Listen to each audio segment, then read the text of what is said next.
You all come to these forums or you reach out to us on social media, you're afraid, right? You have some money, you don't want to lose it, you don't want to waste it, and you're afraid to make a mistake. But what we do, what all of us do in common, that we have in common, is we share with our mistakes. So the first thing I in the glamour, I want each panelist to walk through a mistake that they had to navigate through early on, or even yesterday, and talk about how that mistake actually helped them to make better decisions, shape their real estate career, and it actually thrust them forward. Anybody want to take that first? Go ahead, Angel. Good morning, what up, though? How y'all doing?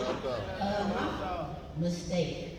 I would say as a woman investor, we are very emotional and nurturers. So the very first mistake I made was my first tenant. I cared about her side story. And then I ended up being in place for like 10 grand. I had just rehabbed the house. She didn't pay rent. She didn't put utilities in her name. Everything was in my name. And I didn't find out till like all the charges she paid reversed once I evicted her. So we went to court, I evicted her. I ended up winning the judgment. In the state of Michigan, you can take people's state and city income taxes. So I found that out, I got my money back, so she had a really big surprise came back following year for her taxes, so I took her taxes. So that was probably one of the biggest mistakes I learned, that you just shouldn't operate off your emotions, go with the facts and just stick to it, because as women, we kind of like get more into the side story and into the nurturing side of us instead of just dealing with the business and being pointed. Okay, Dre, you want to hit that? So what's a mistake that you made in real estate that cost you money but taught you something about the real estate profession or as it relates to being an investor? Because you post a lot of stuff about mistakes. Yeah. But one that stuck with you the most? Probably being afraid to charge my tenants fair market rent, because I'm afraid that they're going to leave because the rent may be too high or something like that. And then in turn, what that does is cut my cash flow short. You know what I mean? And that over a certain amount of time can cost you thousands and thousands of dollars. So what I started doing was just doing comparative market analysis with similar apartments in the area that were like mine, and just making my rent to market. And the honest to God truth, people don't want to move, man. It's an inconvenience for them. They would much rather pay that little couple extra dollars and pack up all their stuff, go try to find somewhere else, etc. Because at the end of the day, most times they're not going to find a place that's the same amount or less than. It's gonna still you know what I mean, go up on rent. So I just gotta, you know what I mean, get out my own way a lot of times. That's a fact. Let me ask you all the question in the audience. How often does rent go down? Never. Everybody start laughing. The answer to that is never, right? But what happens? How many of you all, by show of hands, are the responsible person in your family? Everybody call you for money and solve their problems, right? So we naturally have that heart built into us. What happens as a black real estate investor, even when we talk about black people not being paid like our white counterparts, we tend to feel like we have to help everyone, right? And you all, that is one of the biggest mistakes that a lot of us make. I'll share one of my mistakes. But don't go into it feeling like you need to help, but more so go into it feeling like you need to provide a service. Because what's going to happen is when you don't help them, they're going to go pay someone else for the service. Kendra, what's one of the biggest mistakes or issues that you had in real estate? All right, so one of the biggest mistakes I made as a new investor, and one mistake I see a lot of new investors make, is not putting yourself in a position to pivot. Because we identify a property and you see on Instagram people talking about Airbnb, you make a lot of money with Airbnb, which is true.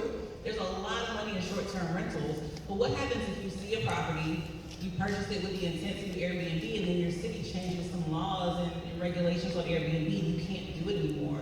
If you don't put yourself in a position to pivot and still be profitable with the property, that's the easiest way to lose. You need multiple different scenarios where you can still make rent. So just because you see a property that you can put on Airbnb and it makes 5, 6, 7K a month, what happens if you have to put it on Section 8? Can you still be profitable? What about travel nurses? What about students? What about military tenants?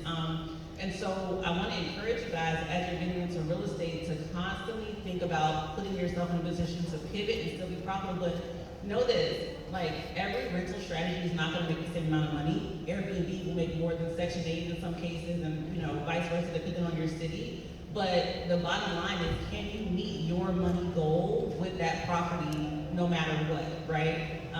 So that's one thing I want to encourage you guys to think about. And she's right. Here in Dallas, they're literally getting ready to pass legislation to ban Airbnbs, right? Something Scotty and I have been following. I think Atlanta did. Are you all familiar with what happened in Atlanta, where you can only have one? They let you grandfather one in, right? So what happens is a lot of investors say, well, I want to do Airbnb. Well, I want to be a travel nurse person. Well, you know what, guys? There's a lot of zoning that goes with it. There's a lot of regulations. And most people don't keep up to date with that. So make sure when you're going into it, while it's okay to have a niche, you need to be able to pivot. That was a very great point. Scotty, my man, I know you got some. You've been in the game forever. Oh man, there's a couple. So as a real estate developer, specifically in what we call the revitalizing areas, Tim was actually my zoning commissioner. One of the biggest mistakes that I made was trying to take on too many projects at once in a brand new area that I wasn't from. And so you can know your numbers, you can know how much money it's gonna cost, you can feel like you're gonna make all the amount of money in the world, but if you're coming into a brand new area and you got too many projects, people are gonna rob you blind. They see you coming from a mile away. So, and I'm not just talking about of the physical stuff, I'm talking about some of the contractors, the people took $8,000 worth of wire. You know, they literally will rob you blind. And so I think, you know, especially if you're coming into a new area, you're seeing that you want to, you know, come in, buy land, redevelop, take your time, learn the lay of the land, get a couple projects done at a time, and then go full steam ahead. Because if not, you lose money, you lose time, people lose trust in you. People don't start to see your vision any longer because of all the things that are happening. So that was a huge mistake. At one point when I first started, even though I had a 6-year head start in real estate investing, from a development side, I took on 6 projects at once. And so it cost me about $150,000. So that's a heavy mistake. But That's a big mistake, Andy. I got $150,000 laying around. One of my biggest mistakes that I made early on was investing my all. Going into it with literally throwing all my money into the investment. And what I didn't plan for was the stuff that goes wrong. And what I see with a lot of real estate investors when they first come in is they'll throw all their money at one thing and it's like they're gambling and putting it all on black, right? But what happens when it hits red? So you have to understand that you need to budget for your investments. You need to understand that there needs to be a certain amount of money that you're willing to lose. I'm willing to bet that every investor on the stage has a number in their head that they're willing to lose on every project. But most people don't build that in because we're using our all, our last. So I would say never invest your last. Try to put a cushion in between that last dollar so that you don't want to be like Jonathan Taylor and put your last $2 in, right? Y'all don't have to laugh. It's all good. It's great, right? All right, so let's go ahead and segue into specific markets because as you know, things are changing, right? It seems like that every time that we start doing something, the rules start getting changed, right?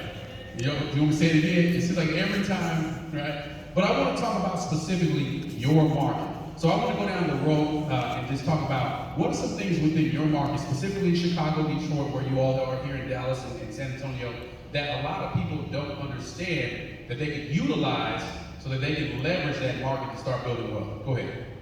Man, Chicago probably has the most multi-units of any city that I've ever seen in my entire life. So if you're looking to become a multi-unit investor, if you want to look into 2, 3, 4 units, I know down here in South Texas, in Louisiana, places like that, there's not a lot of big multi-unit properties up there. You can get big structures, and you can get them under FHA conventional NACA loans, which is a no down payment, no closing costs, no agent or attorney fee loan. And that's how I purchased my first property. I got me a 4-unit property with no closing costs, no agent, no attorney fees. I walked away from the closing table with a $5,000 check, took ownership of a 4-unit property and started collecting rents the same day, y'all. And I got paid for my job the same day. And these are the type of opportunities that you have in big cities that have multi-unit properties like Chicago, Detroit, places like that. So for me with Detroit, I think a lot of people don't understand our market. You can cash flow really well. We do also have a lot of multi-families, 2, 3, 4, 10 units, even 20 and up units. You can buy in very cheap in Detroit. Like my very first house I bought for $500 and I sold for $5,000. So that was during the height of the mortgage prices in Detroit. And then I just kept scaling from there. You also can cash flow really well. So what made Detroit so lucrative when the market first crashed is that although the house might have cost you $15,000, and of course our cousins didn't go in there and mess it up by then yet, so you didn't really have no major rehab, but the rent was still $800, $900, $1,000. Now those $800 rents are now $1,500. So at first when they started investing in the city of Detroit, they started downtown and started spreading out to the neighborhoods. So now the neighborhoods and hoods like Brightwater, I'm seeing rent like $900, $1,500 when rent there used to be 450, and I'm talking like maybe 2017, 2018. So as far as investing in Detroit overall, we have several buildings. We have a lot. I don't know, we got more brick than y'all. Y'all got a lot of brick buildings, but Detroit has a lot of solid brick properties, and that's what makes Detroit so good to invest in. Kendra, she's invested in a few places. You've been to the DC market and Texas, so shine some light on those. So I started out investing in DC and Baltimore, and that's where my properties are. We live in San Antonio right now, so I'll talk about DC. It's really hard to get in DC right now. It's so expensive, but this is a lesson for anywhere, any city. We started investing in 2015 in DC in the areas where nobody wanted to invest. Everybody was scared. It was the hood, and what I've seen is that Black people were often the last people to see the value in our own neighborhoods.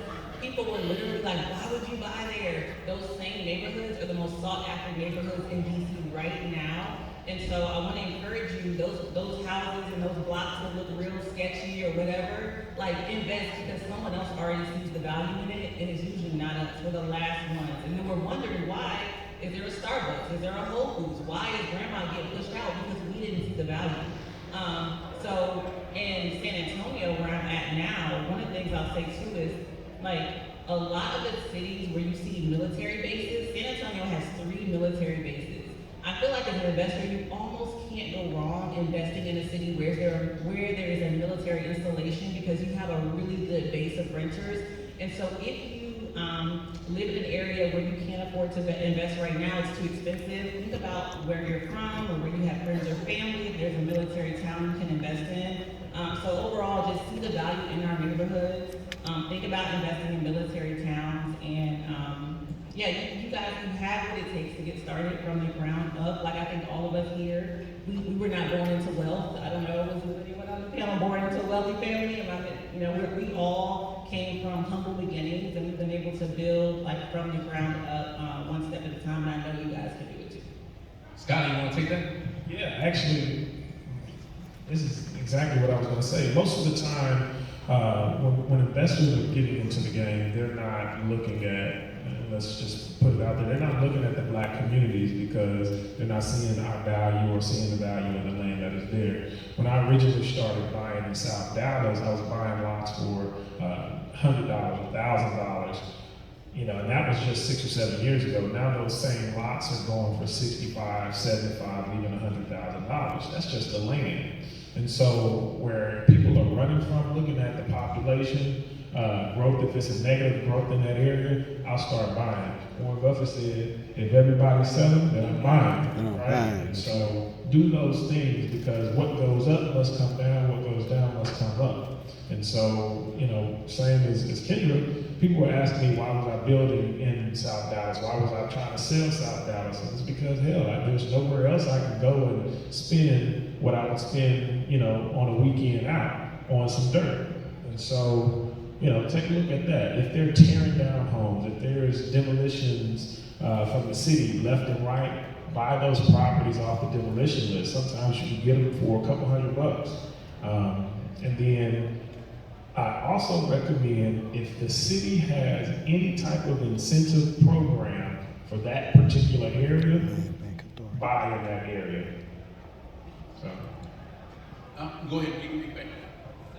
Just like he was saying, a lot of times, how we see the hood and then all of a sudden it seems like overnight it changes. The city usually has plans like 10 years out. That's what you're gonna say, right? Like you gotta follow the city's money. And so a lot of times, like right now they have the designated opportunity zones where the city is incentivizing investors to invest in what we think is the hood, but they already have a plan for it. And we just have to get on board and we can't be afraid to invest in our own neighborhoods because they already see the value. Asia wants to piggyback. Oh, go ahead, wait. I was gonna say that's a major factor because that's how I was able to purchase my second property in a newly gentrified neighborhood. Of course, the price that I got it at is sound high, $879, because the neighborhood was changing already. But at the same time, the appraisal value on the property was about $1 million, and now it's going up to like $1.3 million because in a 4-year, 5-year time frame, the neighborhood is changing drastically. Like when I say drastically, I'm talking about Starbucks,